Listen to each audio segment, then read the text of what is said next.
Everyone, welcome to RV search English. So student, आज आपण बघणार आहोत जो मुलांना इंग्लिश ब्रिज कोर्स आहे त्यातील टेस्ट नंबर 2. तर यामध्ये क्वेश्चन्स आहेत आणि त्याचे ॲन्सर्स. क्वेश्चन्स मी तुम्हाला समजून सांगणार आणि ॲन्सरसुद्धा इथे एक्सप्लेन करणार आहे. चला तर मग सुरू करूया. बघा, मराठी मीडियमचा ही एक टेस्ट आहे. Marks 20, subject English, skills, communication, central idea, uses of expression, schemes, can, letter etcetera. So याच्यामध्ये हे सगळं इन्क्ल्यूड आहे. चला तर मग सुरू करूया. एक एक करून सगळे क्वेश्चन्स बघू. Question number 1, read the dialogue carefully and solve the given activities. सगळ्यात आधी आपल्याला एक डायलॉग दिलेला आहे, म्हणजे एक कन्व्हर्सेशन दिलेलं आहे. ते कन्व्हर्सेशन एकदम मन लावून वाचायचं आहे आणि त्यानंतर त्यावरील जे क्वेश्चन्स आहेत ते क्वेश्चन आपल्याला खाली सोडवायचे आहेत. सो बघा, टीचर म्हणतील, hello dear, why are you so serious. Teacher आपल्या स्टुडंटला म्हणत आहे की हॅलो डिअर, तू एवढा सिरियस का बरं आहे, एवढा विचारात किंवा एवढा काळजीमध्ये का बरं आहे. स्टुडंट म्हणतो, teacher, because of this pandemic situation. तो म्हणतो की टीचर, जी बाहेर पॅन्डेमिक आलेलं आहे, पॅन्डेमिक म्हणजे महामारी जी आलेली आहे त्यामुळे मी खूप चिंतित आहे. व्हॉट हॅपन, काय झालं. स्टुडंट म्हणतो, I am worried about my 10th standard. तर त्याच्यावर तो म्हणतो की मला माझ्या 10वीच्या वर्गाची खूप काळजी आहे. माझं 10वीचं वर्ष महत्त्वाचं वर्ष आहे, त्यामुळे मला फारच माझ्या अभ्यासाची काळजी वाटत आहे. Don't worry, I will clear everything through online education. मग त्यापुढे टीचर म्हणतात की ठीक आहे, काळजी करू नकोस, मी ऑनलाईन शिकवणारच आहे, ऑनलाईन तुझे क्लास घेणारच आहे, त्यामुळे मी सगळ्या ज्या कन्सेप्ट आहेत त्या क्लिअर करून देईल. स्टुडंट म्हणतो, okay teacher, but if I have a doubt then. तर तो पुढे म्हणतो की ठीक आहे टीचर, तुमचं तर बरोबर आहे, पण जर मला एखादी डाऊट असेल, म्हणजे एखादी शंका असेल, तर मी काय करू. टीचर म्हणतात, then you may call me anything, call me any time. तर तू मला कुठल्याही, एनी टाईम म्हणजे कुठल्याही वेळी, तर तू मला कुठल्याही वेळी कॉल करू शकतोस. Student happily, it will be best solution teacher. तर आता स्टुडंट खुश झाला. तो म्हणतो की टीचर, ही फारच चांगली गोष्ट आहे, तर मला कुठलाच डाऊट आला तरी मी तुम्हाला कधीही कॉल करून विचारून घेईल. टीचर म्हणतात, ओके, टेक केअर. स्टुडंट म्हणतो, थँक्स टीचर. अशा प्रकारे हे कन्व्हर्सेशन होतं, ज्यामध्ये एक मुलगा आपल्या एज्युकेशनबद्दल आणि 10thबद्दल वरीड होता आणि टीचरांनी त्याची समजूत घातली. नाव क्वेश्चन नंबर 1 बघा त्याच्यावरचा. Mention the name of 2 characters. 2 characters, कोणते 2 पात्र या कन्व्हर्सेशनमध्ये आहे. तर एक आहे teacher and another one student. Teacher आणि student. Who is facing problems, why. कोणाला प्रॉब्लेम आहे आणि का आहे. तर कोणाला प्रॉब्लेम आहे, स्टुडंटला. तर लिहायचं, student is facing problem. Why, because he is worried about his 10th standard and he have some doubts. तर स्टुडंट जो आहे तो आपल्या 10वीच्या वर्गाविषयी वरीड आहे, त्यामुळे, आणि त्याला काही डाऊटसुद्धा आहेत, त्यामुळे तो चिंतित आहे. Suggest 2 ways to help this student in his study. तर तुम्ही कुठली अशी 2 गोष्टी सजेस्ट कराल, म्हणजे सल्ला द्याल की जे वापरून तो त्या मुलाला त्याच्या अभ्यासामध्ये मदत होईल. जसं की sharing notes on WhatsApp. Sharing notes on WhatsApp हा एक प्रकारे तो स्टुडंट स्वतःची मदत करू शकतो किंवा स्टुडंट एकमेकांची मदत करू शकतात. तर मग आपल्याला 2 वेज सुचवायचे आहेत. तर एक तर मी सांगेल की वॉचिंग एज्युकेशनल यूट्यूब व्हिडिओज. यूट्यूबवर जे व्हिडिओज असतात एज्युकेशनशी रिलेटेड, ते वाचून त्या स्टुडंटला भरपूर हेल्प होणार, कारण प्रत्येकच लेसनवर किंवा प्रत्येकच ग्रामर वगैरेवर सगळ्यावर यूट्यूबवर एज्युकेशन म्हणजे व्हिडिओ अवेलेबल आहेत. तर तो मुलगा ते वाचून स्वतःची हेल्प करून घेऊ शकतो. किंवा calling his friend and ask doubts, म्हणजे मित्रांना फोन करून सुद्धा तो डाऊट विचारू शकतो. स्टुडंटसुद्धा एकमेकांची हेल्प करू शकतात. अशा प्रकारे 2 वेज आपण त्यांना सुचवू शकतो. नाव नेक्स्ट क्वेश्चन बघा, B. Read the passage carefully and complete the task. तर खालील पॅसेज काळजीपूर्वक वाचायचं आहे आणि टास्क म्हणजे जे करायला सांगितलं ते पूर्ण करायचं आहे. Form filling is a skill. Form filling म्हणजे कुठलाही फॉर्म भरणं ही एक प्रकारची कला आहे, स्किल आहे. It is a functional skill and a life skill. ती एक फंक्शनल स्किलसुद्धा आहे आणि एक लाईफ स्किलसुद्धा आहे.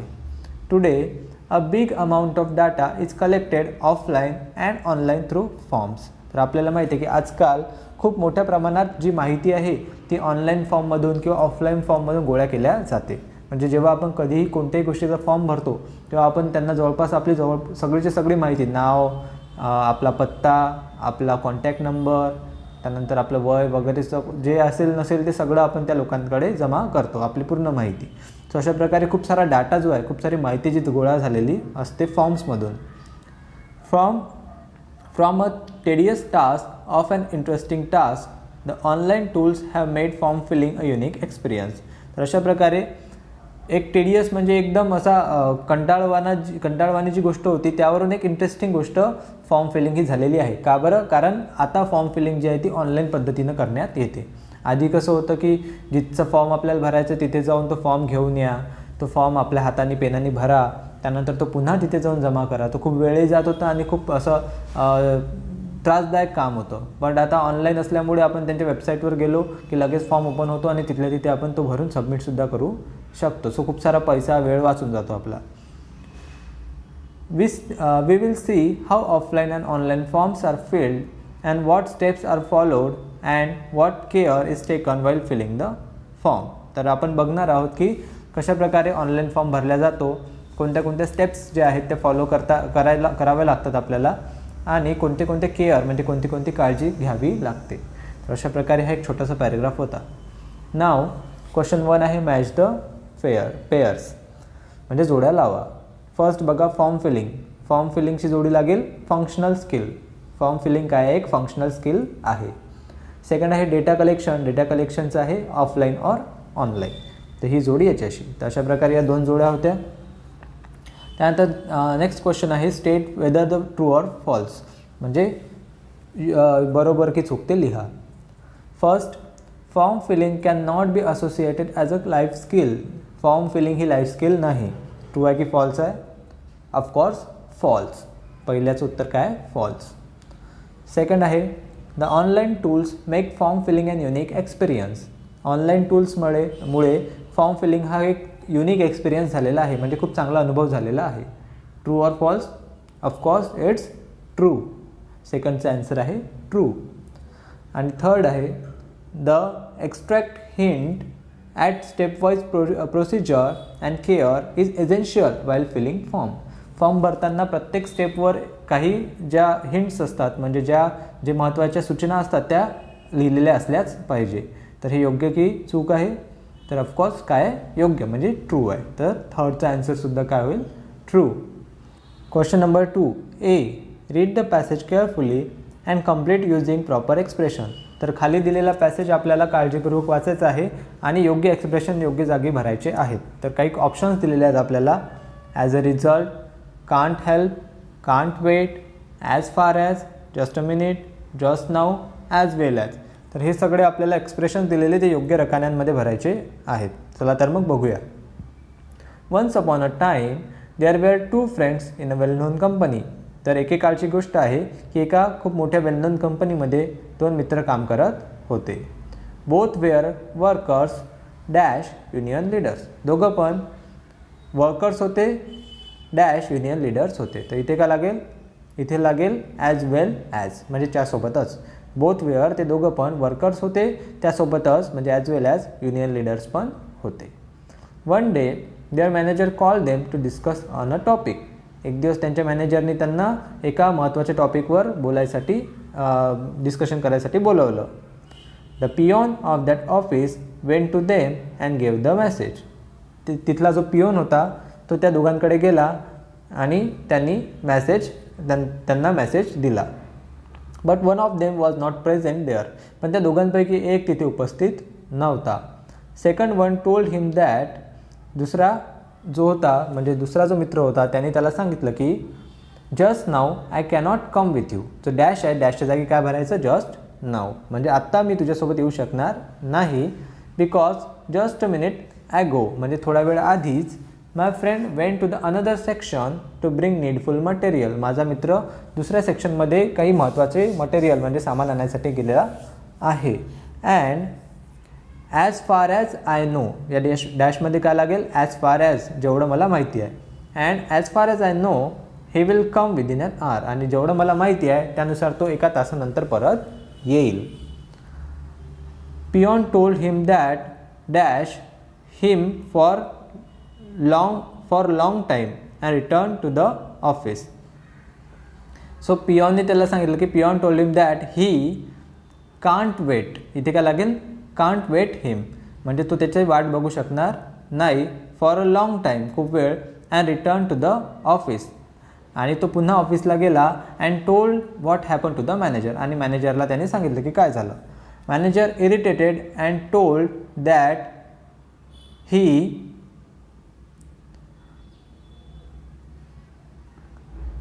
Can't help them now. आणि त्यांनी सांगितलं की तो त्या दोघांची आता मदत करू शकणार नाही. आणि पुढे काय झालं, as a result he dismiss both friends from the company. आणि ॲज अ रिझल्ट असं झाला, त्याचा रिझल्ट असा आला की त्यांनी त्या दोघांनाही कंपनीमधून काढून टाकलं. तर अशा प्रकारे हे जे एक्सप्रेशन आहेत ते आपण योग्य रकान्यांमध्ये भरलेले आहेत. नेक्स्ट क्वेश्चन बघा, question number 2B. Do as directed. याच्यात सांगितल्याप्रमाणे करायचं आहे. तर फर्स्ट सेंटेन्स आहे आपलं, he was not afraid of the wild beast that roam the forest. फॉरेस्टमध्ये म्हणजे जंगलामध्ये जे जंगली श्वापद किंवा प्राणी फिरत होते त्यांच्यापासून त्याला कुठलाच धोका वाटत नव्हता. तर ह्यामध्ये आपल्याला काय करायचं आहे, underline the subordinate clause. Subordinate clause शोधायचा आहे. सबऑर्डिनेट क्लॉज हा सबऑर्डिनेटरसोबत येतो आणि सबऑर्डिनेटर कुठला येतला, that.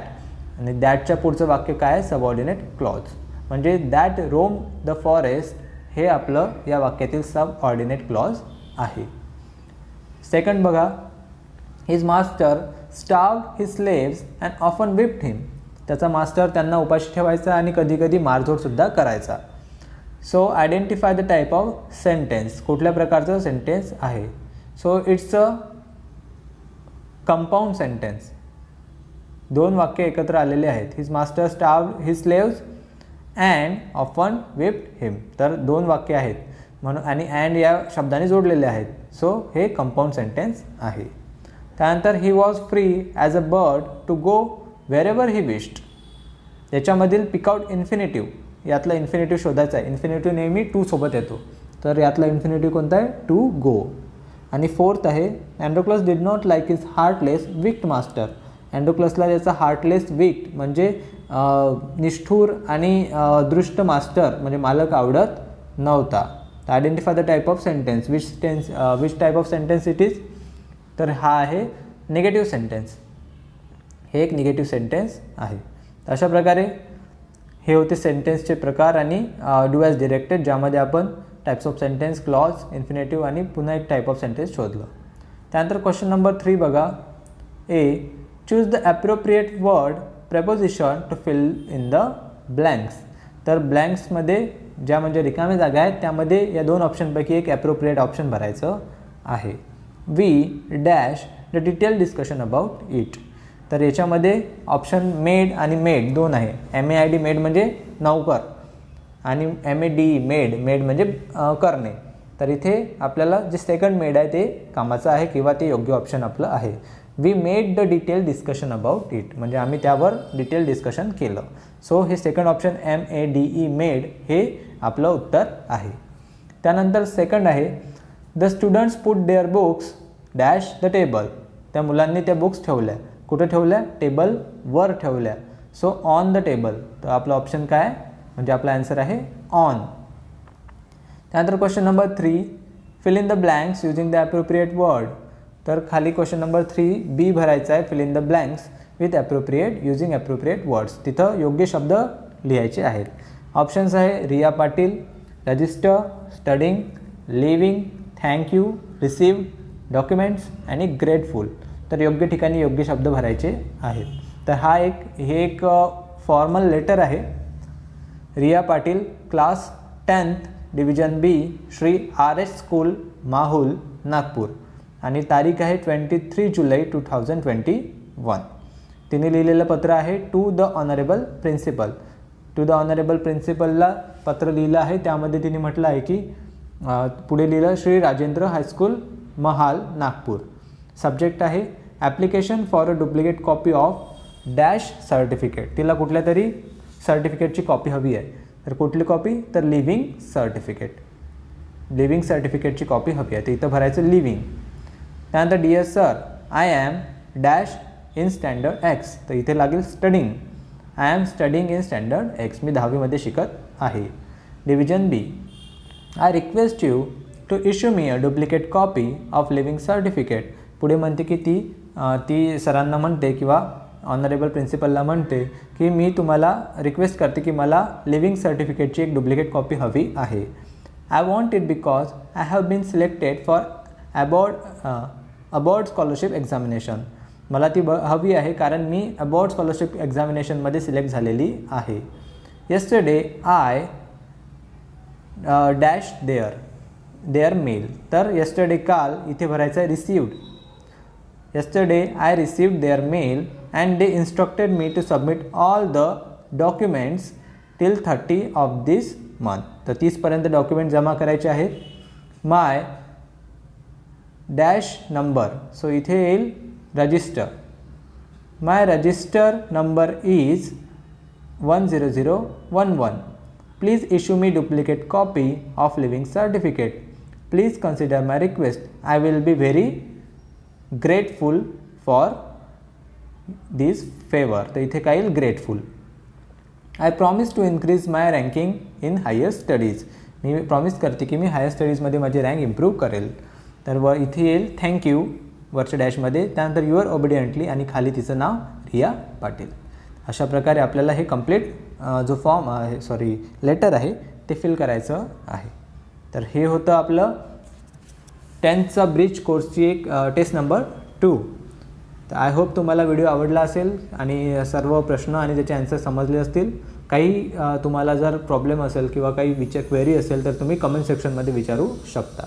I will see you in another video. Till then, take care. Goodbye.